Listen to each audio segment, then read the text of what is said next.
Welcome to the Sky Talk Doc podcast, where we navigate life, relationships, and everything in between with thought-provoking curiosity and a touch of grace. Buckle up, Buttercup. This is a flight you won't forget.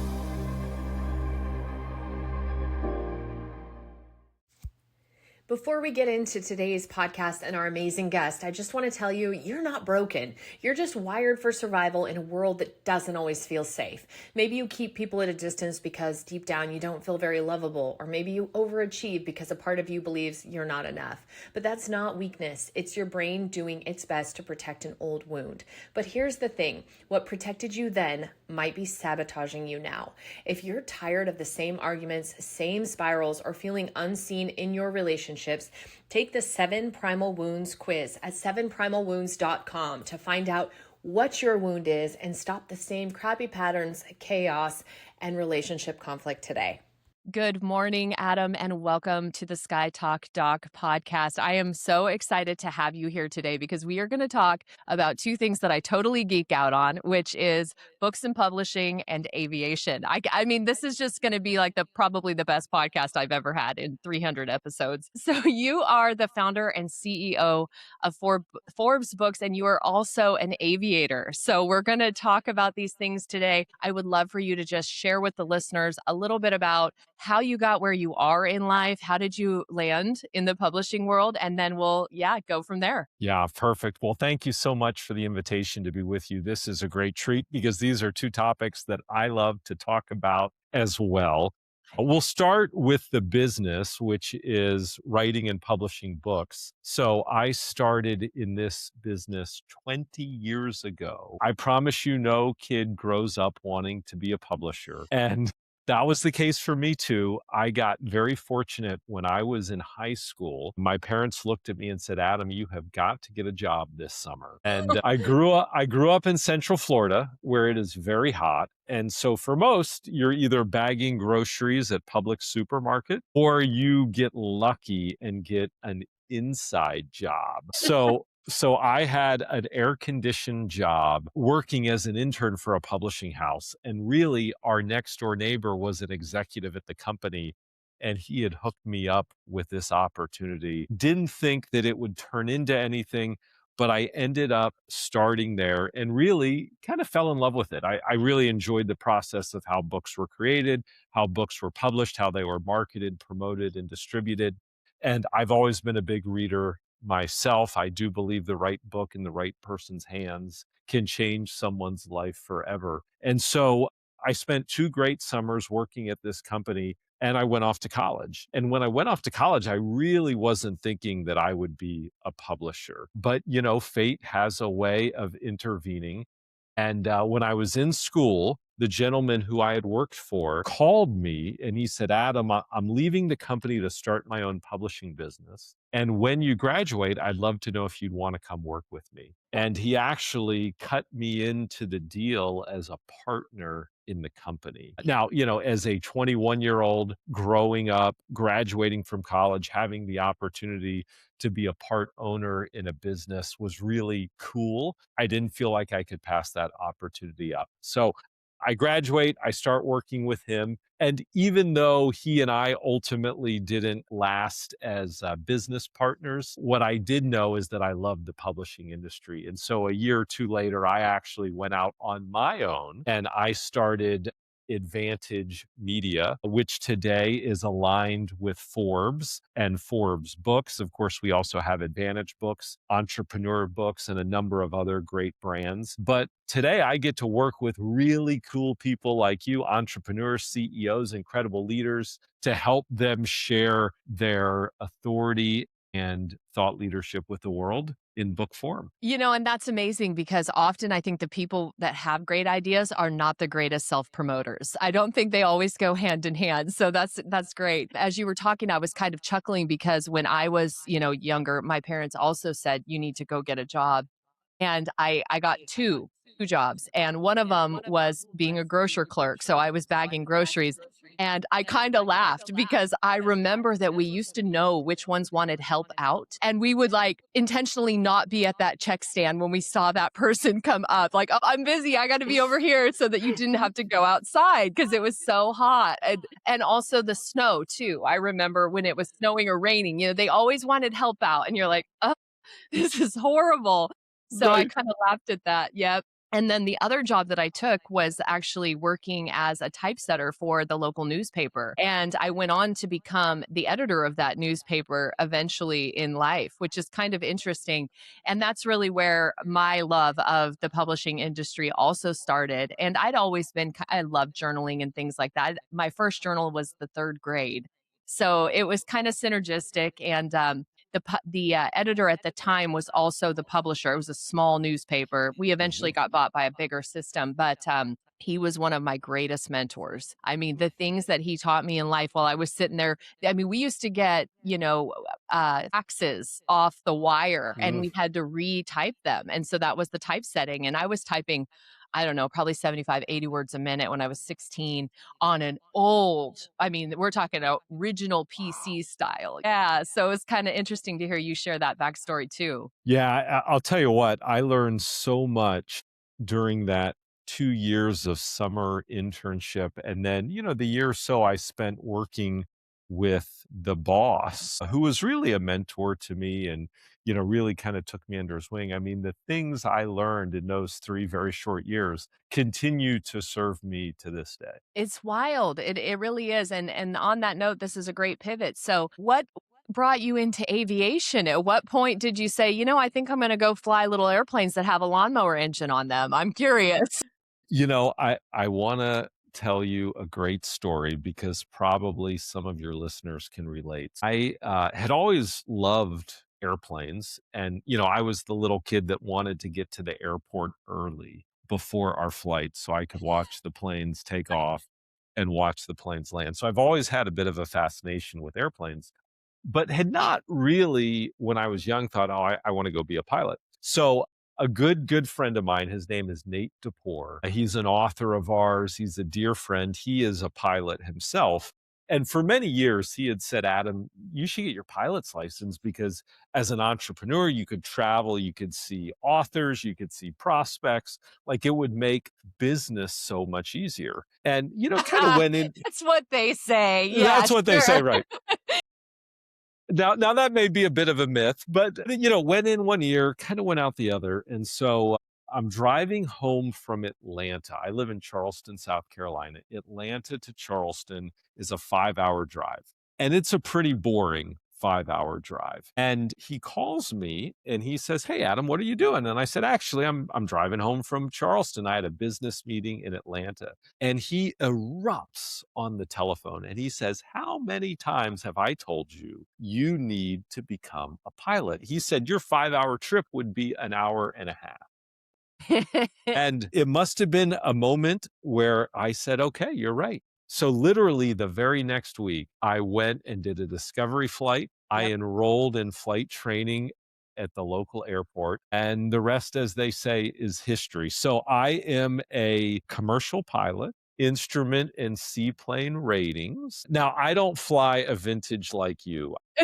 I'm very boring. I am very boring. I fly a Cirrus SR. It's funny because when I was first working with Advantage, I had heard that you flew a Cirrus. So I kind of had a preconceived notion. I'm not going to lie. I said, okay, he's got a parachute. Yeah, he's one of those guys. My cousin actually also has an SR-22. It's a great airplane. It really is. And for what you're doing, it makes it easy, right? You know it's going to start for starters. No pun intended. I mean, listen, we've got the G1 Uh-huh. anti-ice, air conditioning, the whole 9 yards. Like, I Insane. feel like I'm in a Ford F-150 decked out when I'm up in the sky. And I do actually travel a lot for business, and I do travel with my family as well. And so the reliability factor for where I am in life is great, but one of my goals at some point in my life would be to have a hangar with a couple of antique airplanes. Right? It's gotta be a goal because it just is such a vibe. It's a whole experience, and you like I said, you never know when they're gonna start or what they're gonna do No. or what pile of oil is gonna be on the floor when you come in, but the smells and all of that, I mean, it's a thing, like, when I open Scarlett's door, it's like, "Oh, I'm flying Scarlett," and when I open Yeah. Pop-Tart's door, it's like, "Oh, I'm flying Pop-Tart." They have their own unique thing. It's really special, it is, and there's Yeah. something about flying an 80-year-old airplane that was never meant to last longer than World War II. I mean, a Right. lot of these airplanes were built for a year, that's it. I am jealous and I bow down to true aviators like you. I don't know. I think that sometimes I push the envelope and and then I question my sanity. I wonder about that. Now, that being said, we talked a little bit before we hit record about Julie and Mm. how, she really put us in contact, and she is just one of the most amazing spirits on the planet that I've ever come across. And I'm telling you this to tell you this story. When I was on the book tour, Dallas airspace is one of, as you know, the most challenging to fly into.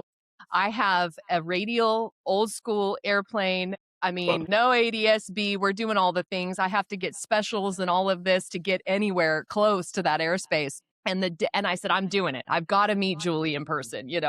And so the day that I was flying in there was a problem with the radar services, of course. And so all the air traffic controllers were like, absolutely not. We're not giving you any VFR. You're on your own. Good luck. And Right. fortunately, I did have Andy co-pilot with me. He's known online as the commander. And so literally I'm flying and he's watching the iPad, and it literally feels like World War II with bogeys. You know what I mean? Like we're trying to dodge all this different stuff that's going on. It was absolutely insane. And then we landed, and just to get to meet her and hug her in real life, because she's such a precious soul, was totally worth the stress. And then the best part was, I don't know if you know this, but she is an excellent baker. I do know that. Yes, and Yes. so she brought me a box of cookies, and that was literally what sustained my life for the next 5 hours of flight time. So it was fantastic. It was absolutely great. Little did she know the entire box would be consumed in one flight. Right, that's absolutely all I ate. Yep, I landed in, I think, Texas that day. Well, it was in Dallas already, so I landed in Arizona. Yeah, and the box was empty. It was fantastic. Well, by the way, you are a real aviator because honest to God, I will file an IFR flight plan to reposition the airport from the local airport to the international airport, which is 10 minutes away. Well, some of the most beautiful flying of the entire trip was actually Richmond, Virginia, Mm, down to basically that the I think we went to all the way to South Carolina, and it mm. was absolutely gorgeous. The Shenandoah Valley, all of that. I couldn't believe how stunning it was, and there was so many lakes. I also am a float pilot, and I Mhm. kept thinking the whole time, look at that runway. Look at that runway. All those lakes. No, I know that the Carolinas, Virginia are some of the best flying because of the topography, the water. And, if you're in Texas, everything's just flat and brown, similar like if you're in the desert. But the Carolinas, Virginia, there's just so much change. You can go from the sea to the mountains in literally 150 nautical miles, depending on where you are. It's pretty remarkable. Yeah, that was definitely some of my favorite. And, I've flown across the country last year in radials a total of 6 times, which the amount of things that I learned in that period of time. I mean, I think I did a lifetime's worth of flying in 6 months, truly. I had everything from exhaust manifolds ripping off, fuel lines. I mean, it was just one thing after another. It was absolutely insane. So, but I feel so fortunate to have had that life experience. It really teaches you a lot about yourself and who you are. I'm curious about that for you. How has flying shaped the way that you deal with pressure and fear and performance, in business and life? How has it kind of determined the way you approach these things? Yeah, I think there's so many lessons that learning to become a pilot and then practicing, and when I say practice, I don't mean practicing, but in some ways it is, but being a pilot day in and day out prepares you, I think, for life, not just business, but for life. I think about number one, preparation, right? You got to put in the hours, you got to put in the reps. That's true in getting a pilot's license, but it's true in business and it's true in life. For me, I think the other is just proficiency, right? Hmm. Just because you're legal doesn't mean you're proficient as a pilot. And I can only speak for myself, but if I'm out of the airplane for more than 2 or 3 weeks, Yep. it's amazing how I'll get in the airplane and just the muscle memory is just slightly slower, right? And in an emergency, that slightly slower can make a big difference. I mean, technically, it can be the difference in life and death. So, regardless of your craft, whether it's flying an airplane or whether it's I'm a professional salesperson, proficiency, right? When you go 2 or 3 weeks without doing a sales call, I don't think you're quite as good that first one that you do after that break. No different than getting in an airplane and flying. So I think that proficiency in anything we do is so critically important. And that's a lesson I learned from flying that I now apply to everything in my life. It's funny you say that because on my notes, I have, in aviation, we train for emergencies that we hope will never happen. And one thing that I tell my clients is you've got to practice the skills that you want to have Mm, muscle memory for so that when it happens, you don't have to think about it. And the book that I wrote is about that. It's about the way that we kind of go to the weakest link. We actually revert to the amygdala. We go to that very basic primal place in our brain. And whatever we've kind of conditioned in that space is what we're going to do. And how that affects couples in particular is communication. mm. If you're practicing your communication by screaming and fighting and withdrawing and doing all of these things that aren't beneficial to healthy communication, then when you're having a hard conversation, you're going to revert to those tactics. But if you're practicing on the daily when it doesn't matter, what do you want to have for dinner tonight? Oh, well, that's a great question. And you're having a healthy dialogue almost every time you're communicating. Then when you have to talk about the finances and paying the taxes, you're going to have a much better outcome. And that's absolutely what I tell my clients too. We have to practice for the emergency because when the emergency comes, all we have is what we've stored. It's so true. And when you think about most professions, there's very few where you actively practice for the emergency. It's so true. I have clients, they show up and they want a perfect marriage. And I'm thinking, you're here for 1 hour a week. How much does Tom Brady practice to be the GOAT? I bet it's more Right. than an hour a week. Yeah. Yeah. If So you're not true. doing your homework, you're just not going to perform at the game. That's all there is. Without question. So we had 5 weeks of what was called Thule fog here in California. Couldn't see further than 10 feet. And I got in the airplane and I thought, oh my gosh, I literally forgot how to fly. I was Mm. surprised how quickly it came back. But it was definitely one of those cases where you realize it's very humbling. I feel like aviation is so humbling in so many ways. Absolutely. Yeah.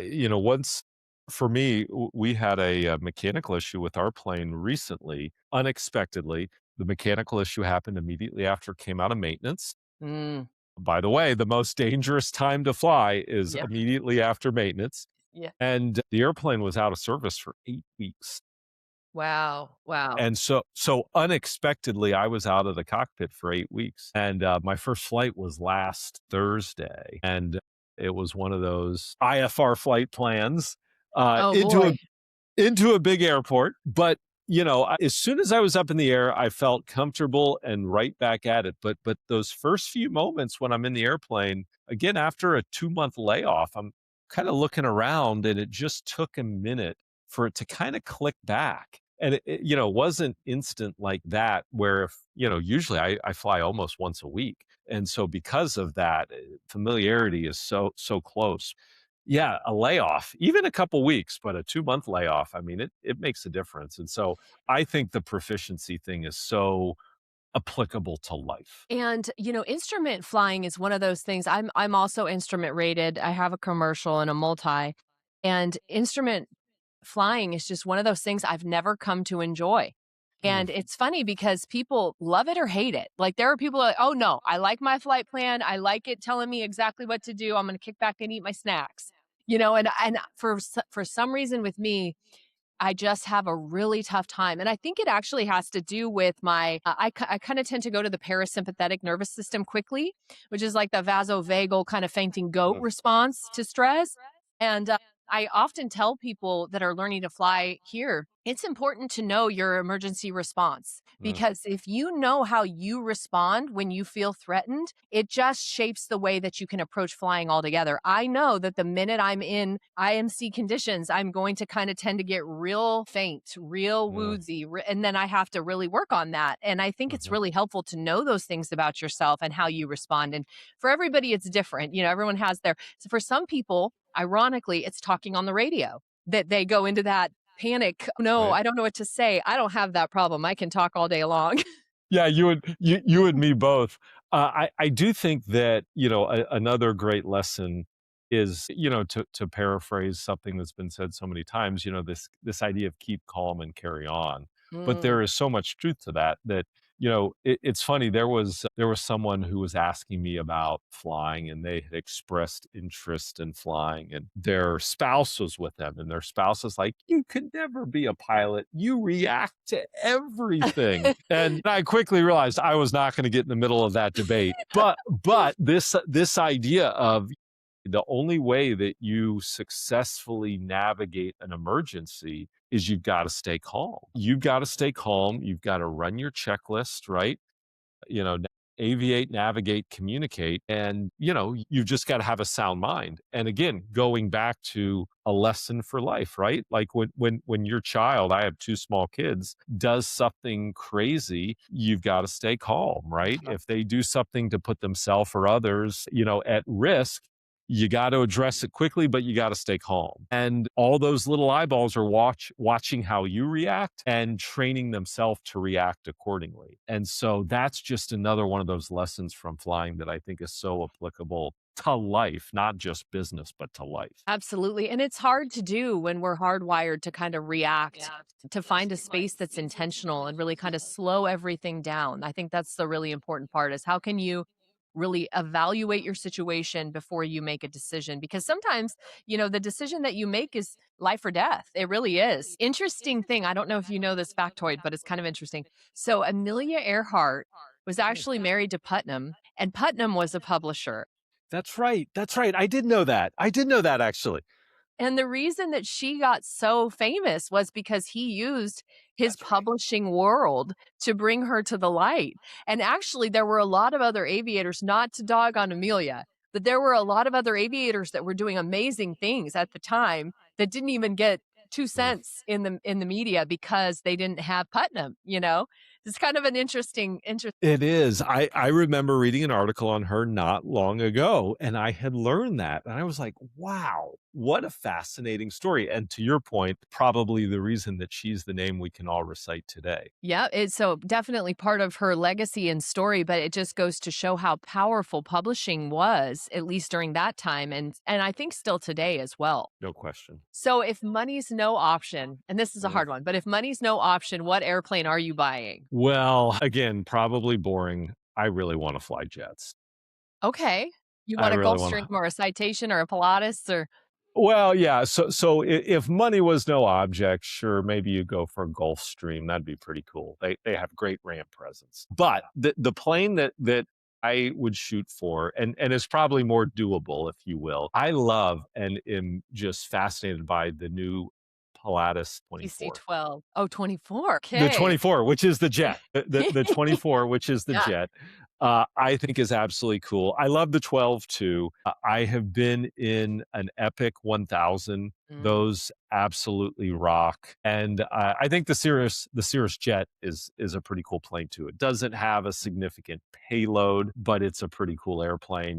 These speeds are very similar to the SR-22. So kind of the step up is pretty simple for an SR-22 pilot to go to the Vision Jet, which is what they designed it to be. But money no object, the Pilatus PC-24 jet would be on my list. I think as far as jets go, Pilatus is any kind of turbo. Like, I think that the Pilatuses are really awesome.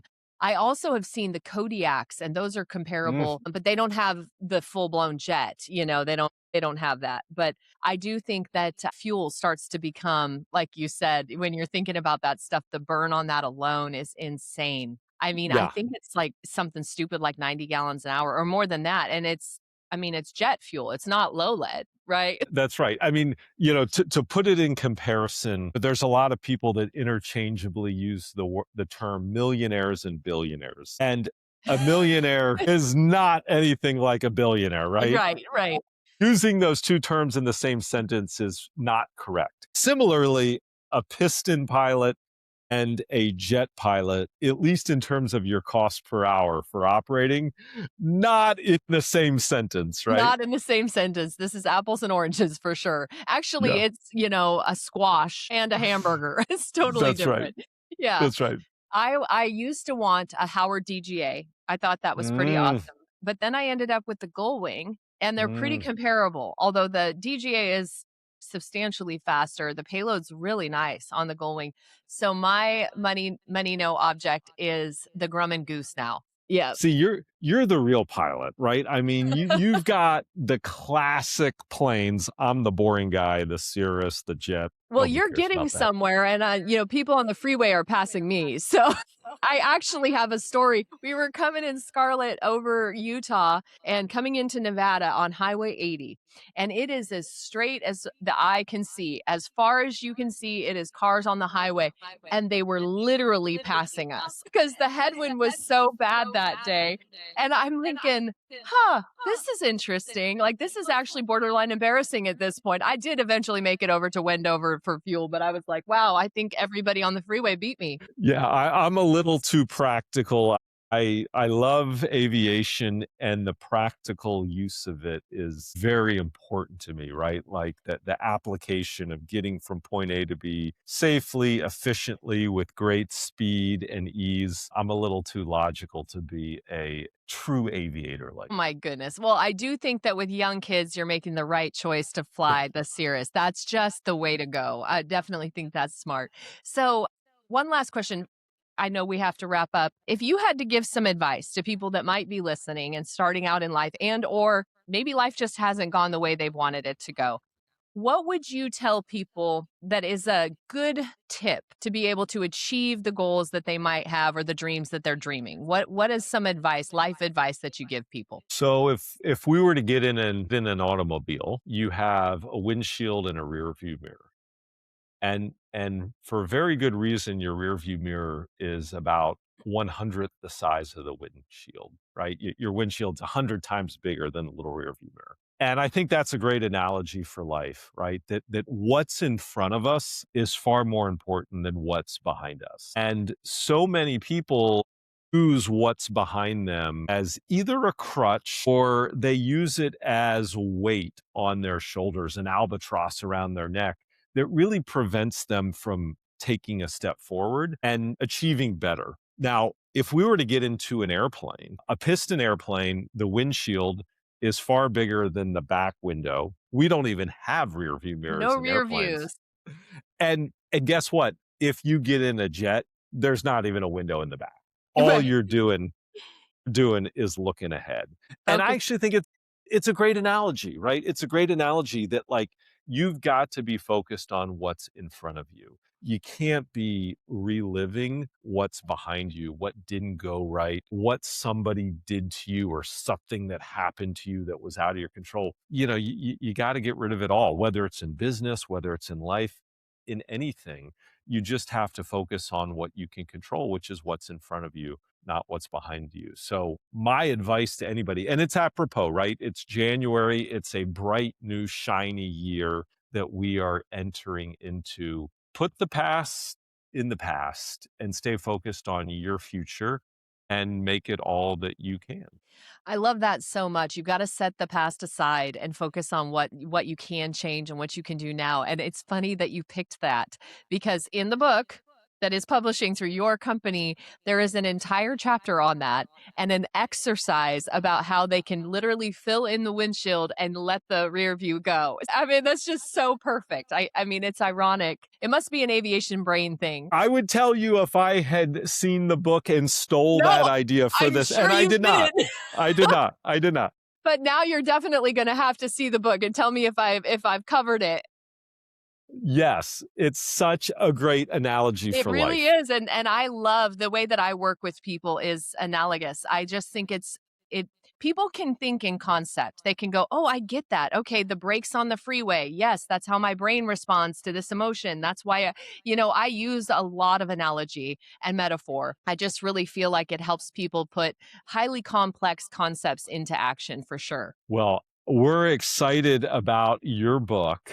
I am so excited to read it myself. To your point, right? There are these primal wounds that hold us back, and it's all about empowering yourself to move past it. And from one aviator to another, I'm so excited, and I extend to you my deepest congratulations. And just as a human that has junk in the trunk, crap up here, right, that holds me back, right? We're all human. I'm excited to live and learn through your book myself. Oh, well, I love that. I've got to tell you, I was weighing a lot of options. And the reason that I moved forward with your company is because the people are absolutely amazing. The team that you have is plus all the way. I can't say enough good things about everybody that I've worked with there. And, I was the crazy person that was like, they're like, we have to talk about marketing. And I'm like, I've got an idea. I'm going to fly an old airplane across the country and deliver books everywhere. Can you help me make that happen? And they were like, you're going to what? Right. Yes, we'll make that happen. And I mean, they were fantastic. And I mean, we had talked about having to drop ship across the country and different people that work for the company that could, hold the books until I would get there. It was fantastic the way that they really this was a huge aviation first that I really wanted to clock in my life. And they made it happen. They were even the timing right to get the books out before fall so that I could actually beat the weather and everything. I mean, they were amazing. It's just one of those things that I'll never forget, and my kids will never forget, oh yeah, mom did that. I remember when I first got back, my son said, you've been AI'd. He's like, you're on the internet now as the first aviation book tour. It's like, that's cool. So thank you guys so much for just being an excellent organization. And that's under your leadership as founder and CEO. So thank you for putting together a great company and a great team. Wow. You are welcome. And it is our honor to help people like you share such important messages with the world. If you are a thought leader or you're considering writing your best-selling lifetime legacy book, whatever you've got drumming up in your wonderful mind, please consider Forbes Advantage Books for your publishing journey. Thank you so much for coming on, Adam. Michaela, thank you. The views expressed in this podcast aren't necessarily those of the Sky Talk Doc. They're here to challenge your thinking and inspire growth. Until next time, blue skies and tailwinds.